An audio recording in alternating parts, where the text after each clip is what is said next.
Мынакей замандаштар, базардын тегерегин тазалоо иштери уланууда.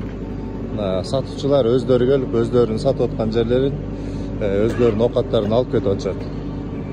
Бул жерде мына жогоруда айтылгандай эле мэриянын, муниципалдык мүлк башкарманын кызматкерлери, ички иштер бөлүмүнүн кызматкерлери бүт баары келип ушул жерде иш алып барып атышат.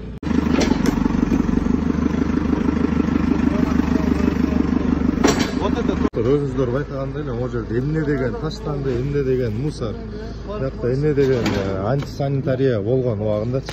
Карагачы, эмне деген мусор жатат мунун баары. Ошол себептен базардын тегереги таза болсун, иретке шаарыбыз иретке келсин деп ушундай иш чаралар жүрүп жатат. Караңыздарчы, эмне деген мусор, айланайын. Ушундай мыйзамсыз трубаларды машина токтогонго коюп алышкан. Ошонун баары тазаланат.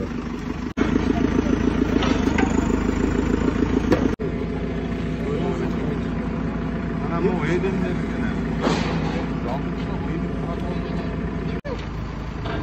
Ona ve 7 minutda chiqib tursin.